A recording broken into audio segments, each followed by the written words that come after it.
if you're hungry, it's not a deterministic drive. It's a subpersonality that has a goal, and then it has a bunch of action patterns that are going to work in reference to that goal. It has a bunch of perceptions that suit that goal, and it organizes your emotional responses around that goal. And so to think about it as a personality is it's a much more intelligent way to look at it. One of the things about Skinner's rats, you know, Skinner could get rats to do almost everything, and he would reward them with food. And so he had a simple rat model, but his rats were starved down to 75% of their normal body weight.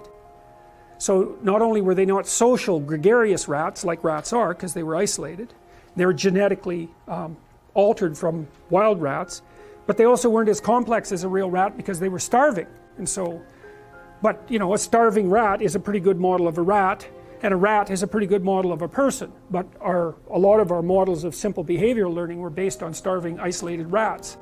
So, anyways,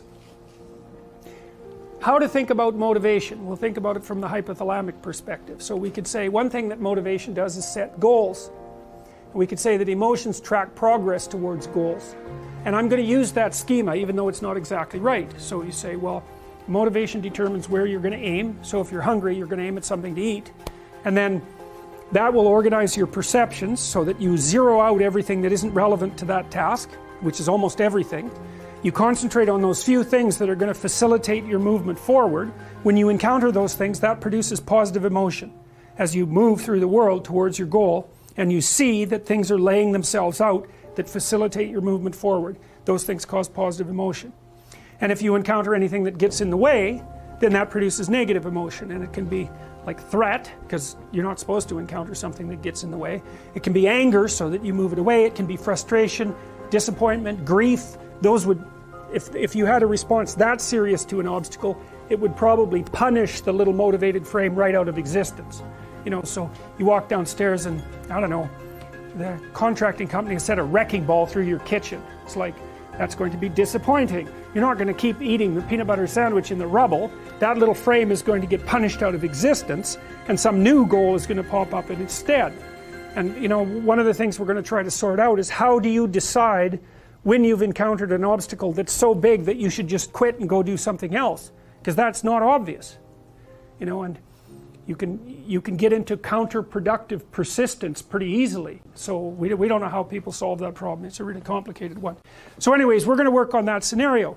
Your hypothalamus pops up micro goals that are directly relevant to biological survival.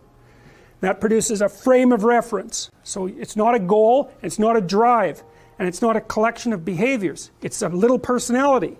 And the personality has a viewpoint, it has thoughts that go along with it. It has perceptions, it has action tendencies, all of that. You can see this in addiction, most particularly. So one of the things that you find often with people who are alcoholic is they lie all the time. And that's because when they've built a little alcohol-dependent personality inside of themselves, or a big one, maybe it's 90% of their personality, and one of the things that consists of is all the rationalizations that they've used over the years to justify their addiction to themselves and to other people.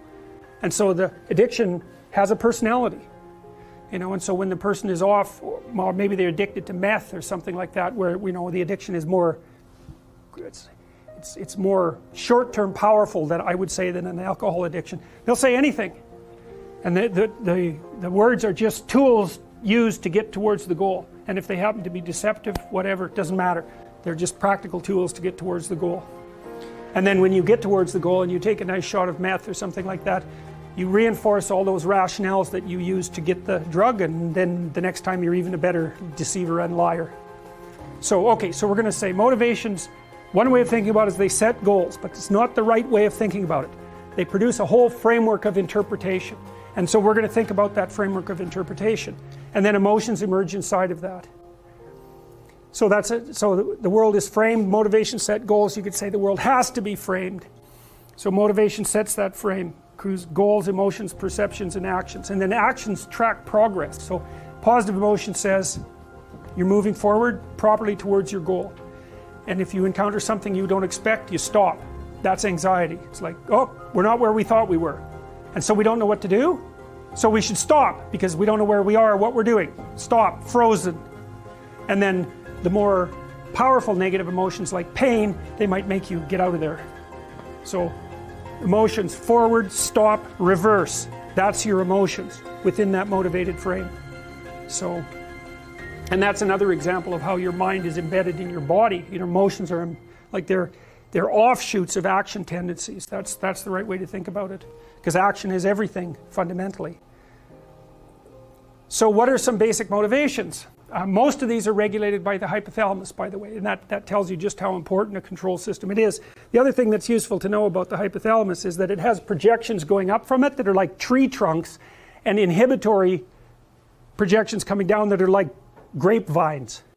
So you can kind of control your hypothalamus as long as it's not on too much, but if it's on in any serious way, it's like it wins.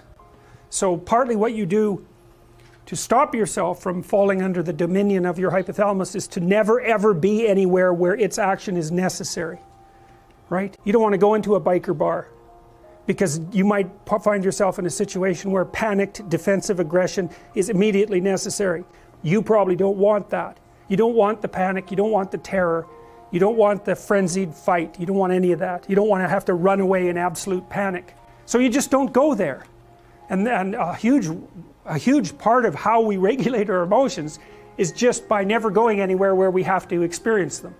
And so that has very little to do with internal inhibitory control and everything to do with staying where you belong.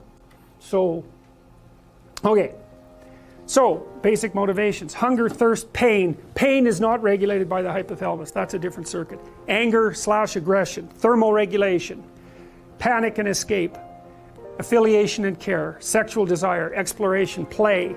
And you can kind of break those in, into the classic Darwinian categories too, and say, well, there's a set of motivations that go along with self-maintenance. That'd be your survival. Ingestive and defensive. See, I've sort of coded them there. So the self-maintenance, there's an ingestive set of basic motivations that go with self-maintenance. You say that's hunger, thirst. There's a set of defensive motivations: pain, anger, thermoregulation, panic and escape. And then there's motivations that are associated with reproduction: affiliation, care, and sexual desire. And then I put exploration and play sort of outside of that. I would say because those two things serve both of these approximately equally.